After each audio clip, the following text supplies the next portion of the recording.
Talking about one team that can fall away from the standings of playoffs, well, the other one is X7, who are going to fight next game versus Riddle. This is going to be an interesting one.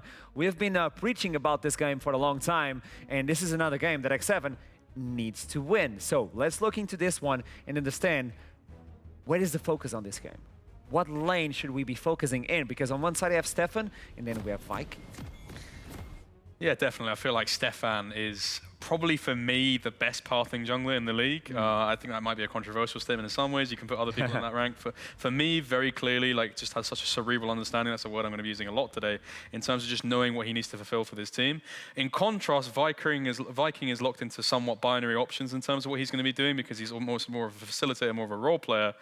But I feel like that's going to be a stylistic matchup that's a bit different. For me, something else that's interesting is very much the mid lane as well. I feel like Tempt versus Vladdy. It's almost like the complete product versus someone who's at the beginning of their career. Vladdy obviously also being 16 years old.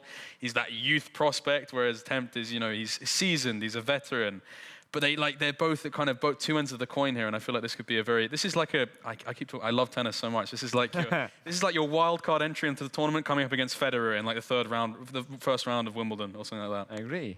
One thing I want to highlight as well is the top laners. The thing is, if Chasey continues to play these carries, I think that Jaxplank will get a run for his money. If they put Chasey back on the Sejuani duty, I think it will be a lot easier for Jaxplank to, you know, be allowed to scale up in the early game and be that late game menace that we know he can be. But we saw it last time around when Jaxplank played against a top team and a top laner in Kreis. He got shut down, he got counterpicked with the Tryndamere. And if that happens against X7, I think X7 could have a good game again. Now a little wording is, if Riddle loses today, Dusty might have a shot at second place. So that's an interesting one as we jump into the champion select of the second game, Riddle versus X7. Let's see who's going to pick the blue side and red side. Oh, okay, that was a soft one. I was hopeful. If you want to hit on the wood, by the way, on the wood. My hands are very long, for sure. Riddle versus X7, 10-3 versus 7-6.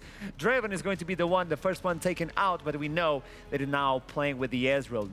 They're facilitating Tempt and Chasey, as Viking is joining in on this composition. What can we expect from bans from Riddle's side, though? For me, Riddle, I think it's no surprise, like you just mentioned, getting rid of that Draven. It's a key tenet of what X7 kind of had to offer yesterday. I think in that way, you're forcing them onto the similar style they played yesterday, playing the Ezreal. You're going to build a similar composition to yesterday. I feel like some of the blue side bans you want to get rid of. Maybe you want to get rid of... It's difficult, right? Maybe you want to get rid of the Wukong as well. I think getting rid of the Yuumi is a good idea as well, because it's something that you want for yourself, but you don't necessarily want to give away in terms of the R1, R2. I also want to bring up both of the fact that these junglers are very facilitating, so the Volibear for me will be something that should be prioritized highly, either banned or locked in this first pick rotation, because it is just the strongest early game facilitating jungler there is. Let's see. So second ban comes in. It's going to be the Zeri for X7. I was looking into the Yuumi. As soon as you take out the Yuumi, you kind of take away the Zeri on this meta, even though you can pair it with something else more aggressive like the Nautilus. We've seen Nash and Kasing play the Nautilus really, really well, but usually we see Kasing as an enchanter. So we still have a few of them open up, as the Corki is going to be the last one coming in from Riddle to take that away from Temp. But Temp still has the Ahri. We did a pre-show to talk about his Ahri, about the Ezreal, about even the Jace on the top side. It seems like those most favorable champions for X7 are still available. Yeah, 100%. I mean, the thing about the Ahri from yesterday is, I mean, Nymira is probably watching right now. Yeah, a pretty abysmal Ahri build here. I was going to say one of the things with the Corki being banned is it opens you up for the Azir. Azir versus Corki, obviously a kind of a favored matchup nowadays. For me, very much, I don't see any Azirs being able to challenge Corki too much.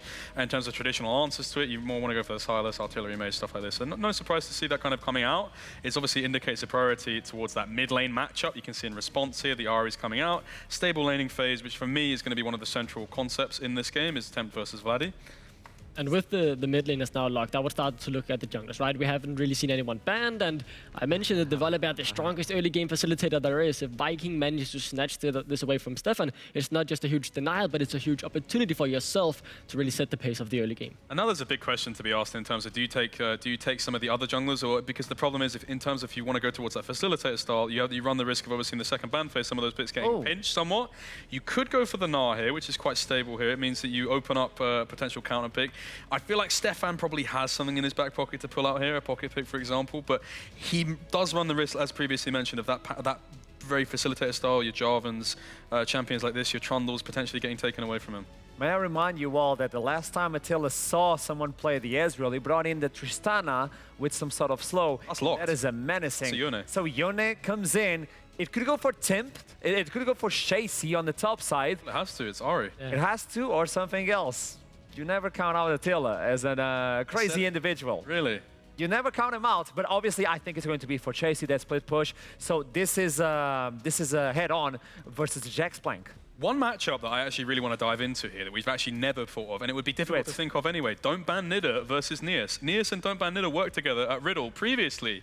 Neas was obviously the coach, and Don't Ban Nida at that time was his underling, his kind of assistant coach. They're both friends. That's kind of, and this is the development. Don't Ban Nida into the head coach position. Neas goes off to the shining lights. Hollywood, X7, the big players, world champions. Now it's student meets master in here, and this is the draft chessboard unfolding right now between these two teams.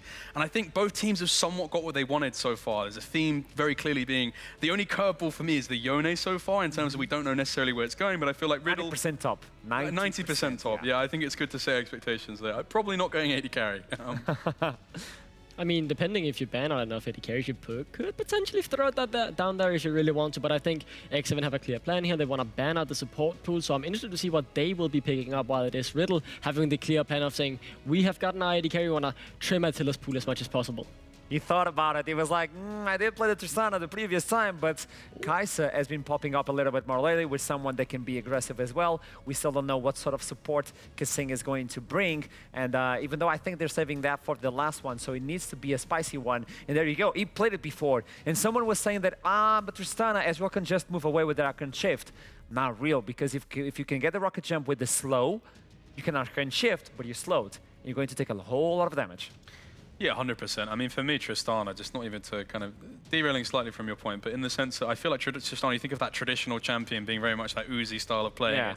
You have a way in, you have a way out, and I feel like that's going to enable Attila to show off more of these team fighting abilities, which we're so known for. I feel like it's not something he's necessarily been able to show off because the laning 2v2 hasn't been a shining thing for X7, but I feel like with the ability here, you're into the Ezra Rakan, they're obviously going for the support counter pick. It's going to give them the ability to get through the lane, and I really want to see Attila be able to do what he did yesterday in terms of just getting set up in that kind of defensive phalanx. You talked about team setups and how they play around the team fight. I remember RNG, for example, there was that famous graphic that an analyst brought up of like how they always operate in a certain phalanx. I hope I've named the right team there, but you're starting to see that more develop for X7 in terms of an identity. It's so good to see these things actually develop on stage. And the Trundle comes through as well. It's the facilitator champion we spoke about. Last pick. What do you think?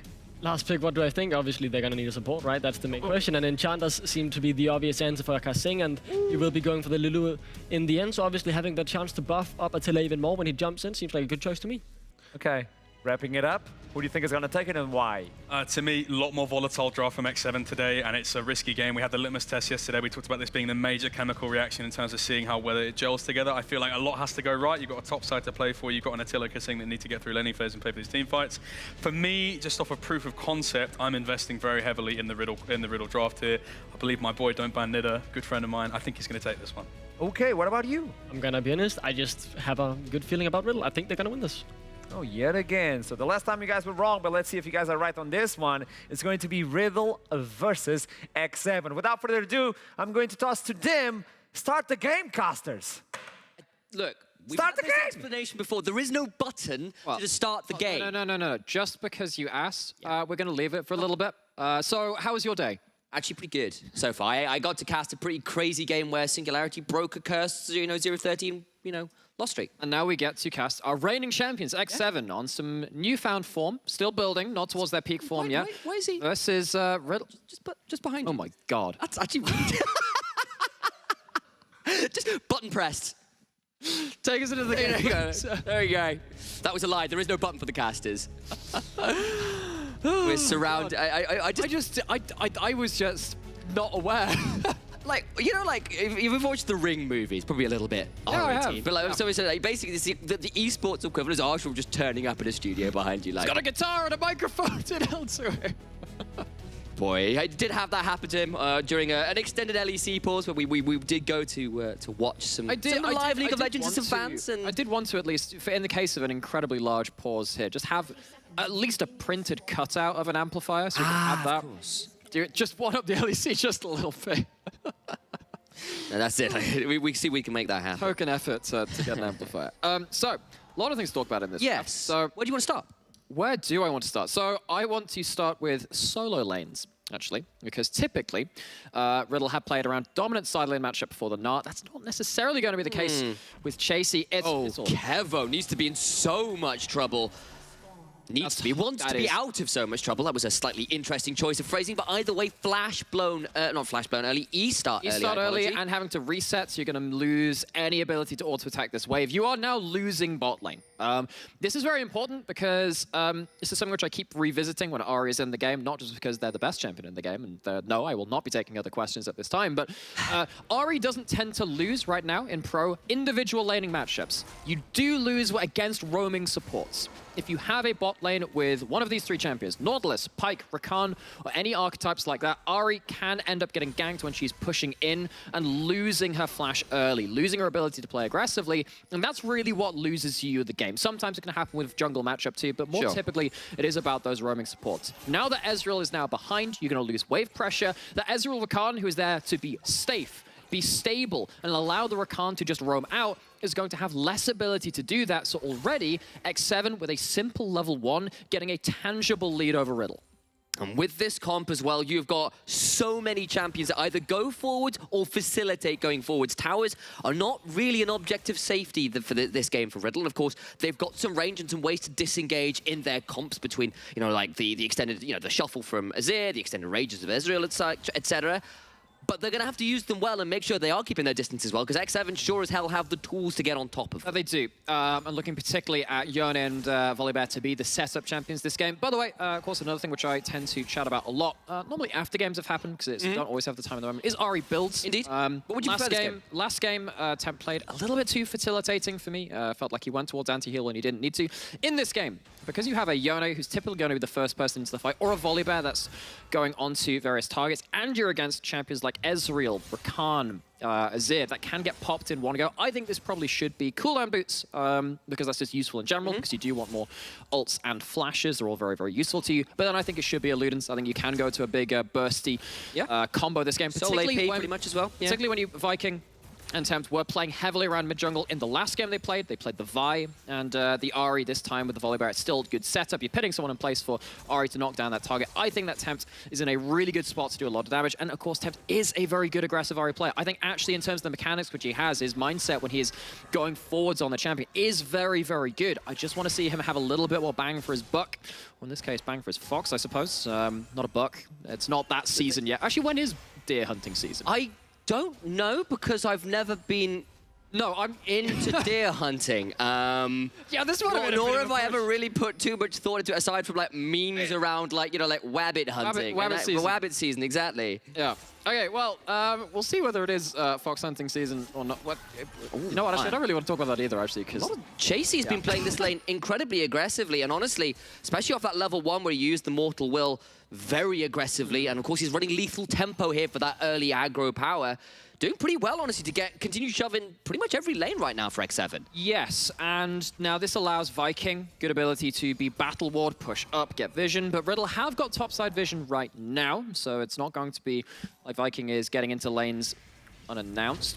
However, you are absolutely right talking about Chasey. Chasey playing the Jace the last game onto the Yone now. This is something which in Europe we've typically seen in terms of the LEC from Broken Blade on G2. Not many other people across the world tend to play it, but if you get resources early, a little bit of attention to help you crash in the first wave, take over things, you can be such an annoying champion to deal with, particularly against something like a Gnar. You go mini Gnar, and there is actual one-shot threat pressure into the 1-2 item mark, which is obviously something to be very aware of. And Jax playing typically has wanted to be on the other side of that, where he's had the dominant matchup and playing through that. This time, of course, he's holding his own okay.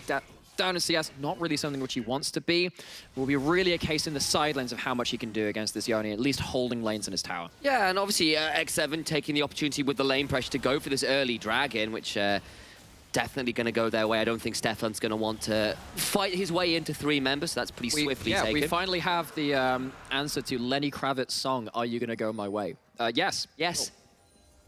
No, I have no further analysis on this point. But, I was the most expecting something more, but there we go. It's a great song, though. It is. It's a very good one. And X7 now sitting to the tune of a 200 gold lead and a dragon to their favorite. See, Tempt taking a strong trade just before the cannon goes in.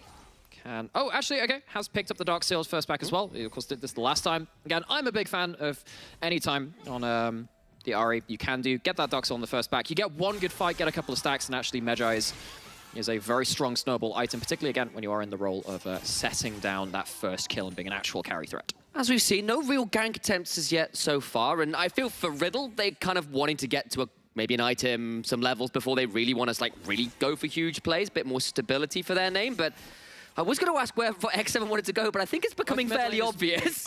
Tempt has the ult. Use those corrupting charges to get some mana. Flash stun. There's still a Fate Sealed available, and Stefan's got nowhere to go. First blood goes to the Ahri. Dark Seal stacks acquired. That's 2 stacks right off the bat. Again, you find yourself a good fight after that point, and you know what? X7 have drafted dominant top sides before and failed to get those fights. They have got it in this game, and it's versus Riddle, a team notorious, incredibly strong around playing around topside. Riddle, our firmly second place team, falling down a little bit in the early game in an area which they're normally so strong in.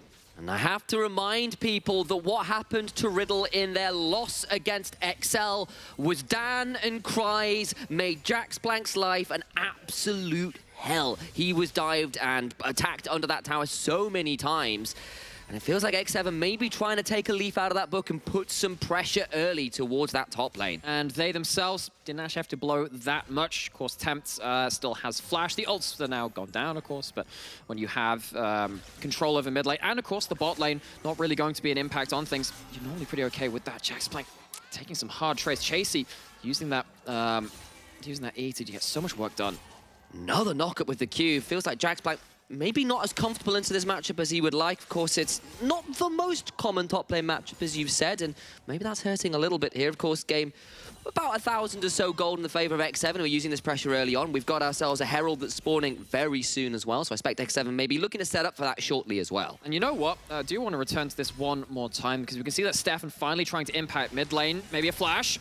Does manage to get it. Tempt does not have the ult available. I think he's just going to die here. There's nowhere really for him to go. Just tries to clean up a last minion, knowing he's got nowhere out. Tempt flubs the flash, goes straight into the Emperor's Divide. Actually, maybe you could have flashed to the right, just out of where Vladdy was going to it. Flashes, gets caught anyway. And of course, this is the danger when you are pushed up very, very far. Didn't quite track Stefan on that one, and an uncharacteristic individual mistake from Tempt leaves him in a bit of a bind. No flash, no ult! That's going to be a very dead Trundle who has gone far too deep to try and secure that Herald.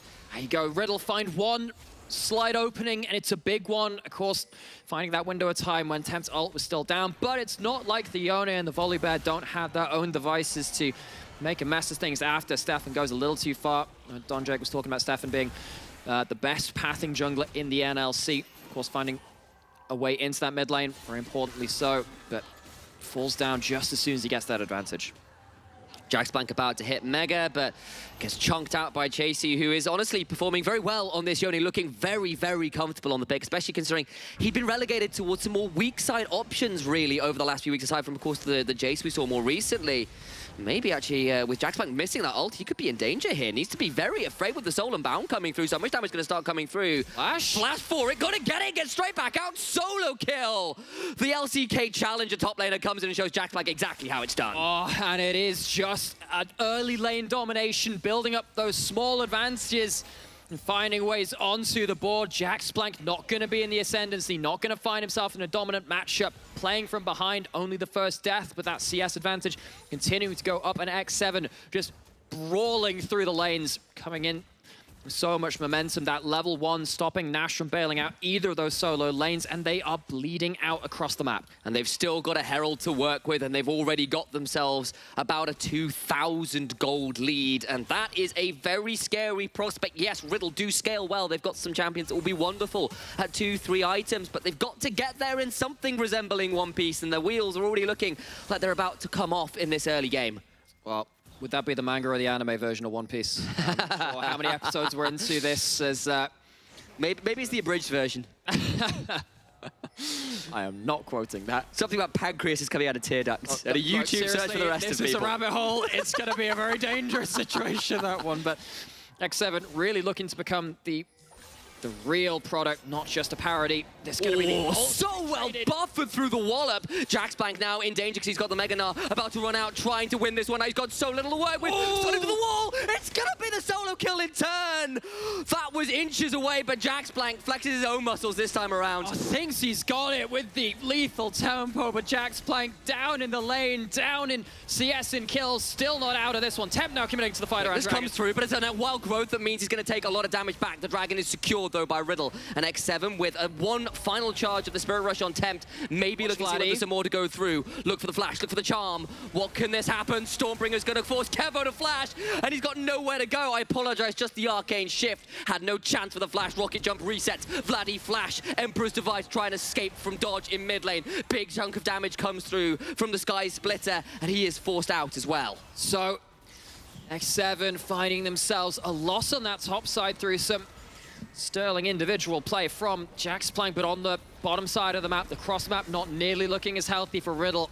Lose themselves that fight around the Dragon, losing themselves a lot of plates on mid. Gold spread across 4 members. It's not going to be spiky in terms of who's got that gold. It's spread across evenly. X7 still getting those advantages, though. Well, problem with Sterling is it's Silver, and Silver is second best when it comes to the straight in the end, because it's still going to be X7 trying to force in at the end of this Dragon to try and get some more stuff. Do you know what? We talk a lot about Attila nowadays. Of course, Artrum are having a lot of personal rapport with the player, and of course, a player with so much history across the ERL scene and the LEC scene too. On this Tristana, he does look like a different kind of beast. Gone for the Kraken Slayer, lots of early damage available to him. Attila is a very good aggressive AD carry player. We know him for the Draven, for that Tristana, and the Tristana games we're seeing out of this player have been aggressive in a way which very few players manage in the NLC scene. Chasey, a little bit humbled after that very close 1v1 on the top side. Still not giving up his aggressive ways with the Meninar about to run out. Maybe needs to be a touch more afraid, just Jaxplank, but with the steel caps in inventory, is dealing with those auto attacks a little better than he once was. Of course, Chasey built up that Vamp Scepter to get some sustain in the laning phase. Obviously very important for him. Allows him to take those incremental trades, heal up in the minion wave, come back with a little more HP than your opponent would really like you to have. So we are looking at significant advantage for X7, playing once again around this mid lane, playing around the Volibear. Viking been the tip of the spear. Of course, new player into that roster. We were wondering what impact they would have, and so far it has been, at least in this game, an important impact. See how much more he can do to keep X7 ahead of the curve. 30 seconds or so until plates fall, and that mid lane turret is about half a plate away from falling. Want to see X7 pretty happy with their crockery collection at the end of it all right now. 2 in top, 1 in bot, and a lot of damage going through into this red side jungle.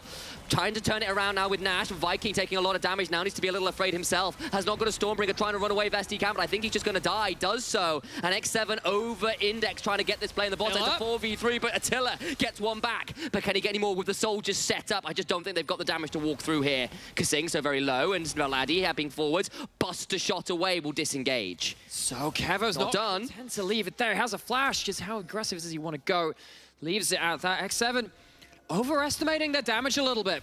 Viking and Tempt, they're good at shutting down the first target, but it doesn't always transmit into that second one. Attila securing that crump to the benefit of a lot of HP too, and Attila has slowly, actually not even slowly, very quickly becoming the main focal point of X7 at this point. A lot of the time when you have early game priority champions like Volibear and the Ahri, things start through them, but a lot of the time they hand over in a relay, a baton pass to another big carry, and Attila building up damage. See how much more he can do. Kevo, though. How many times have we seen this happen, though? Attila not respecting people still being in the bush. Gonna try and go for the Q! And Kevo gets it with the Mystic shot. Attila's Achilles heel is always found in the bot side bush. Oh, Kevo finding a way forward. Has the Muramana upgraded early. Started with the tier in the laning phase. It's been a while since we've seen the Manamune first. It was something that used to happen a lot when Bang used to play the champion back in his heyday on SK Telecom.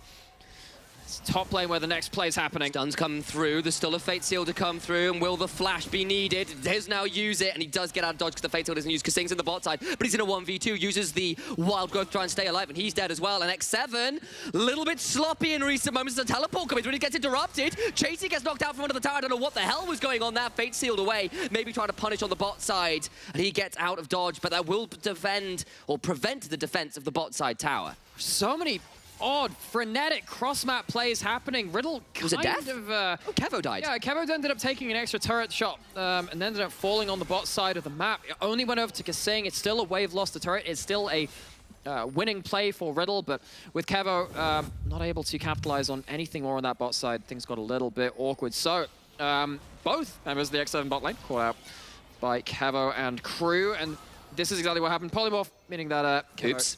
can't get further out. Tries to at least get an extra parting shot on the tower with his dying breath. 3 and 2 though, up to 2 and 2 items and a little bit of spare change on top of that. This Ezreal is online. Talking about Attila being a threat. Have to watch how much work Kevo can do as well. We've seen a lot of players pulling out some big performances. Attila, first and foremost amongst them. Mishigu, of course, on M&M, showing us how to deal out that late game damage.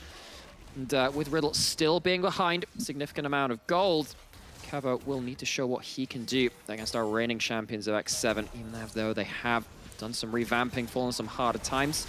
Will, of course, get themselves a Herald to help them in that regard. Well, Riddle have managed to fight their way back in terms of some of these more recent neutral objectives and, of course, a couple kills. Still are down those 2 turrets, which have kind of come in recompense for them making the aggressive plays of their own. Down that one in bot side, down that one in mid lane. The top lane turret a little bit worse for wear as well, as Vladdy's the one who's been sent up to try and defend that. Of course, not running the teleport, running the cleanse into a fair amount of single target CC is pretty understandable. But that is his job right now, to try and hold on to that turret for as long as he can with Stefan, with the second Herald in inventory, maybe looking for find Riddle's first turret as well. Okay, what are we expecting in the next couple of minutes? Riddle still don't have control over their lanes, which means that they are often playing with incomplete information. They've only got wards just on that river, but it is enough right now to secure this mid lane push.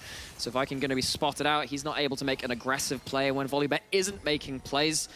It's against his champion identity. He's currently caught out, isolated here. Might have to force that all out. Maybe. A lot of damage coming through. Stefan's popped the subjugate, but they're not going to get too much more. Vladdy around the corner.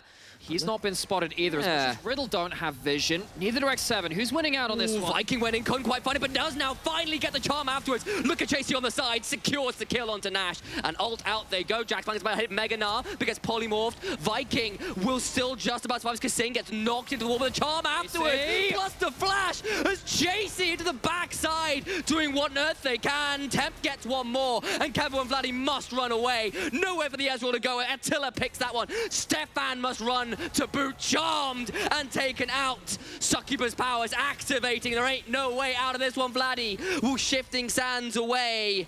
And he is the one remaining member to survive as Nash respawns at base. And both teams without full information, but it's X7 that have the tools to keep going forward. Resets happen in a quick enough clip to make sure that X7 can get onto that next target. The double combo of Chasey into Attila, layering their ults. I thought it would have been a little bit awkward, actually, with that Buster shot, piloting a lot of people to safety, but just that extra amount of damage, and Chasey managing to stay on top of them was enough for X7. Another windfall of gold puts them 6,000 gold, almost 7,000. Actually, no, just like that. We'll call it 6. Into the lead either way. Don't do maths on broadcast, by the way, folks. It's Says the physicist.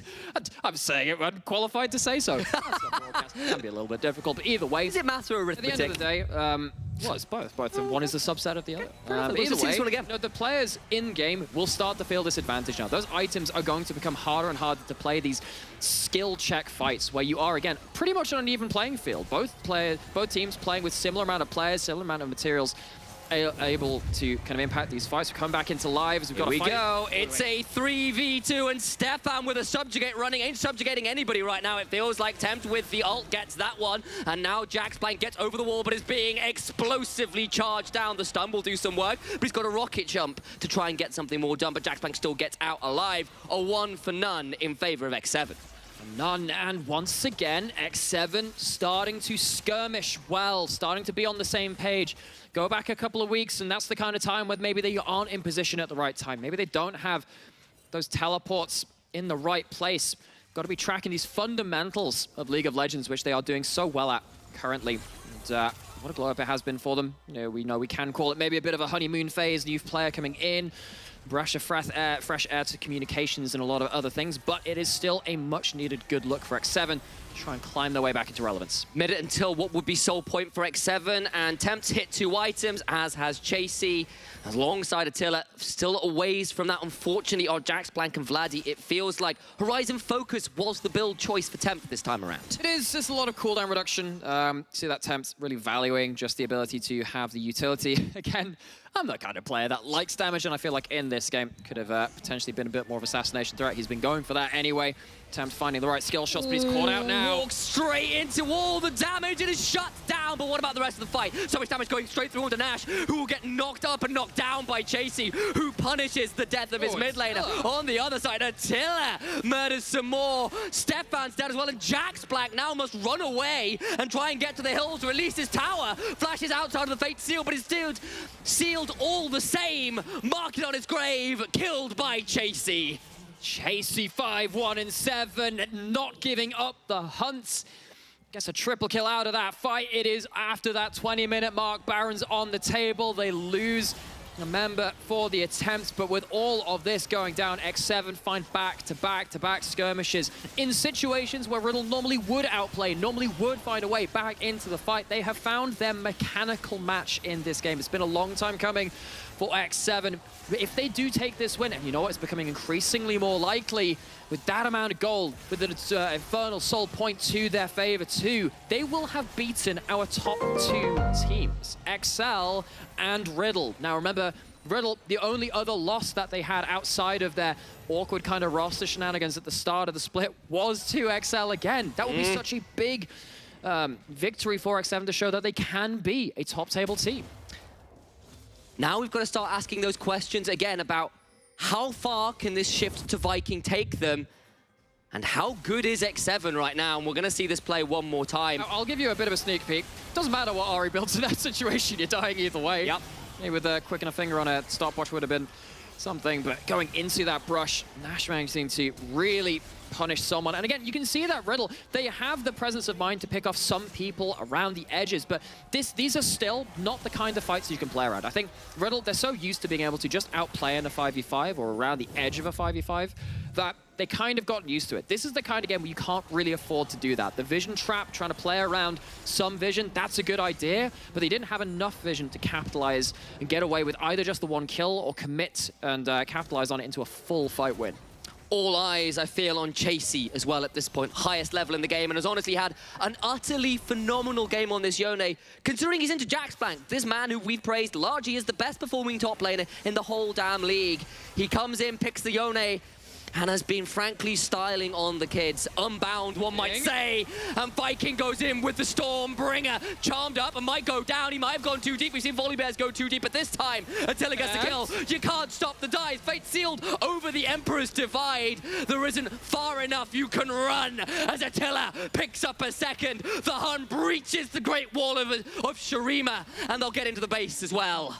X7 finding fight after fight, and once again, Riddle not really in a position to fight away from that. The Sky Splitter takes another for them. X7, welcome to the big leagues once again. You have been sorely missed. X7 looking to close out the game. They've been taking it easy for a few weeks, it seems, but something has awoken the beast. X7 right now looking to end, but Attila dies, and maybe Riddle aren't quite done with this game yet. Down to the Nexus, so they must find a way to hold, must find a way to try and stop it, but I just don't think they've got enough. Not with the Baron, not with Chasey continuing to dive and try and find even more damage. X7 take down Riddle, and they prove themselves a worthy contender for the throne once more. Oh, and you know what? There was always that sneaking suspicion that something could happen to this roster. Those heady heights of Spring gave us lofty aspirations. We held them to high standards which they frankly hadn't met this split. Now, one change is not always a miracle cure, and there's every chance that they run into a bottleneck later on in their development. But for now, at the turning point, the turn of the tide, this is exactly what X7 needed to solidify themselves into playoffs and start getting towards that postseason with a strong amount of momentum. Well, it might be a honeymoon phase with Viking coming in, but what a honeymoon phase it has been. The vacation seems to be doing this team just fine, I think. We'll throw it to the desk and they'll take it from here. Thank you so much. And that was a straight-up victory from X7 versus Riddle, the top 2 team. Are you guys okay? I'm okay. Let's introduce the squad. What is happening? I don't know. But Just, you know, there's some internal machinations going on here. We're quite Machiavellian in our approach. Obviously, we're here to represent the Coolborg Talent Agency, and we've got our own kind of agendas. well, the agenda for Viking was to just set up a good top lane versus Jaxplank, and I think he did it. 100%. I mean, yesterday we talked about the snow patrol, chasing cars. Today he was Adele, chasing pavements. He was able to grind the enemy into the pavements, and this was the chasey show. And you want to talk about some of the side characters in that show. Obviously, Attila, Kasing, the boys, the lads having that facilitating for him, but him having those engages. That's a Yone to remember. That's the early game that we were expecting from X7 with this sort of comfortability, I would say. Riddle still got some windows in. It was not like Riddle just fell on the ground and rolled over. They still answered to X7. To me, in particular, it was the early game. It was these laning 1v1 fights where they really showed their mechanical skill. We had one in the top lane for Jaxplank where he had a nice solo kill on Chasey. Then in the bot lane, Kevo simply outplayed Attila. And there was these moments that gave us hope that, yeah, you know, this Riddle playing well in the laning phase. They're getting towards the mid game. Then they'll win the team fights as well, right? But that's why Chasey had all the ideas, and he just absolutely demolished them with a beautiful Fate Shield. I don't know if we have those replays because I would like to see that play yet again, the Nar versus the Yoni. That was a beautiful one. But regardless of that, let's look into team fights and understand how they could pilot this one. Yeah, so, I mean, these team fights, right? The first one, it was really Chasey able to find a 3-man ult, but at this point, they were so far ahead that they could really just jump forward. We see Attila here jumping forward with the W on the Tristana, and when you're comfortable enough to do that on the Tristana, that means you're far enough ahead. And now we see it again, Jaxplank forced to flash away. And the thing is, in these fights, where they at first get 1, maybe 2 kills, they just continue moving forward, and they end up getting everyone on the map instead of maybe just getting the 2 kills that they originally probably should have only gotten. So it seems like they're comfortable with this sort of play style for X7. What is the ceiling for this team right now? I mean, we spoke about today being that litmus test, that week, this kind of, it was a real test. And they've come up absolutely blue in terms of the chemical reaction. They come up green, they come up with a victory. And this has to be an X7 team that needs to be kind of feared going into playoffs, I feel like. You take out Riddle, you take out that definitive top 2 team that kind of seems as if there's a gulf now. There's obviously some real ramifications, obviously with Dusty later, we spoke about that, now can kind of pick up into that second spot.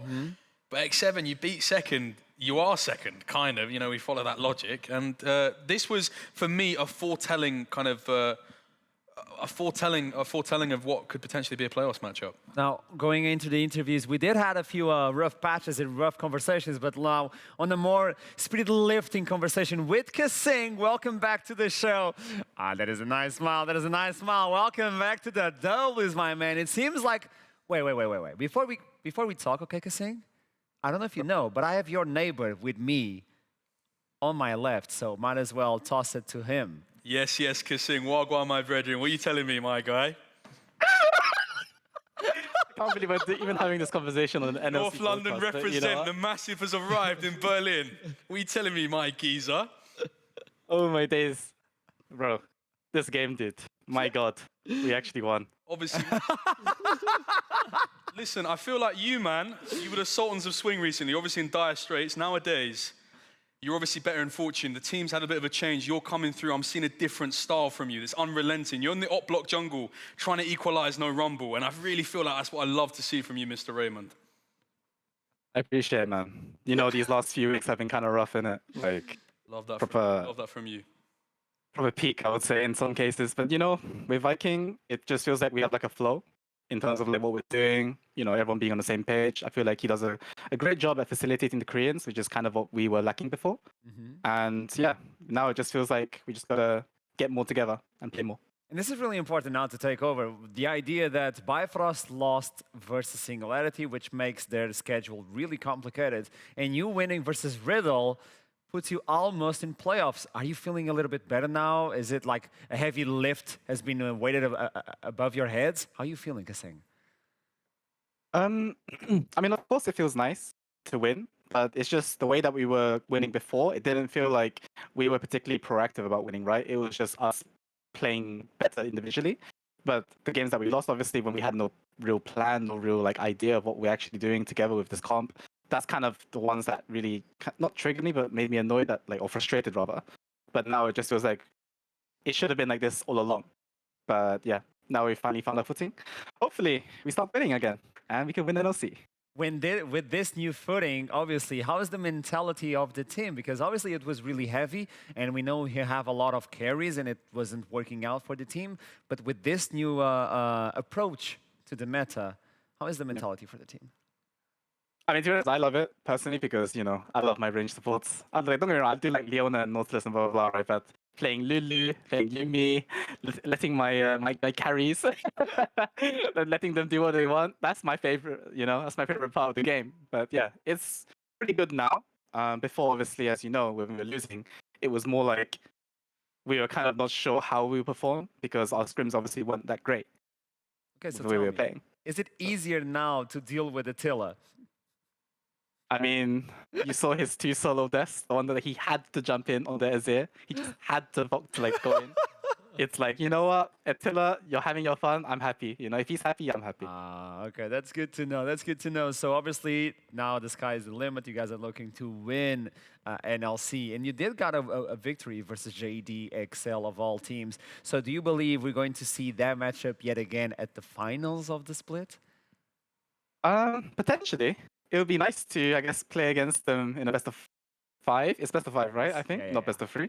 Yeah, it would be nice to play best of 5 because personally, that's like the best part of League. I feel like it's like a gamble, right, on the day, whichever team plays better. For me, it's just like, you know what, fuck it, let's just win or lose. I don't give a fuck as long as we play well. Oh wait, maybe I can't say that. I'm sorry. I mean, you said 2 times. Don't worry, man. What about your last question? I just wanted to say... It's happiness, Kasing. It's happiness. Sorry, I'm so happy that I won today. Kasing, I've got a personal bet with you. If you can win NLC now, I owe you 6 wings and chips from Morley's. Oh my god, are you serious? Yeah, no, I'm willing to. Not the £1 free wings. NLC stacks came in, baby. I'm All willing right, to supply all right. that You for know what? You know what? That's the deal. What if it's the opposite? Oh, Does he pays you? Oh, he has to buy me 12 wings and chips. You agree, Kasing? 12 wings. Oh my days. Okay, you know what? I can do it. Let's do it. Let's go. We got another one on the. Right. That's a massive deal. Oh, that's great. Thank you so much for this interview, Kasing. It's No worries. lovely to see you like that. I mean, we had a conversation, so I'm really glad you like that. And best of luck. Have a nice one. My God. Okay, guys. Link up pending. Hey, Sure, bro. let's see what happens. Let's see if you get those wings. Yeah. Oh, I'm interested. Are they that good? Listen, you want to talk about Morley's in East London? That's a household name. Like how Faker is a household name for the mid lane. There is the House of Morley's, and that is the place where illustrious chicken will be consumed. And we saw a chicken get consumed that game because Azir obviously wasn't able to come to fruition. That's the link back now. I'm hungry. Okay, what is your take? Because this was a long interview. Join us, Duckling. I've completely been thrown out of the loop. Like all of my constructive thoughts just got removed from my head with Jake. this chicken, right? Yeah, I don't really know what to say. I'm at a loss for words, really, with what I'm witnessing with the guy behind me. It's important to also point out the idea that Riddle losing this one, the race for the second place is open for Dusty and for other teams. So the next game is going to be Dusty versus Vanir. How Riddle can look into this one? I think Riddle, they have had some tough losses against some great teams now. They lost to JDXL pretty handily. This game closed out in, 25 minutes against X7. So these are now, X7, looking very good at the moment. 2 good teams that have taken down Riddle. So I guess that kind of puts them back into the place where we more so predicted them. And I think this informed Dusty, that are looking very good at the moment, especially in those team fights. I think they can definitely get that second place, or at least tie it up here and then look to, in the later weeks, get that second place. What about you? Yeah, I feel like the NLC is like Ellie Golding right now because anything can happen. Listen, we might even see XL drop a game to someone random. Who knows? Right now, it's all up in the air. Singularity won. Riddle got stomped. You just want chaos, don't you? I'm an arbiter and a harbinger in many ways of chaos, yeah. I attract it like a moth to a flame. It's so interesting to have Don Jake. I would say, by the way. I would like to hear your thoughts as well from you guys at home. So head on to Twitter with the hashtag NLC at home and spam us. What do you think is going to happen with this new spirit lifting of X7, Riddle losing versus Dim as well, and JDXL if they're going to lose one until the end of the split or not. But looking into this matchup, I do believe we have one interview from Riddle, and this is going to be an interesting one because it's going to be with Tom Kick yet again after this defeat versus X7. This is a tough one to begin with, by the way, Tom Kick. Let's talk about what did you feel when you were looking into this game is the big difference for X7 from the previous one? I think the big difference from X7 before and now is probably how they facilitate their solo laners. Today we had kind of an off day. We were not really playing the fights how we should be doing, but they also were playing a really well-played game today, so credits to them.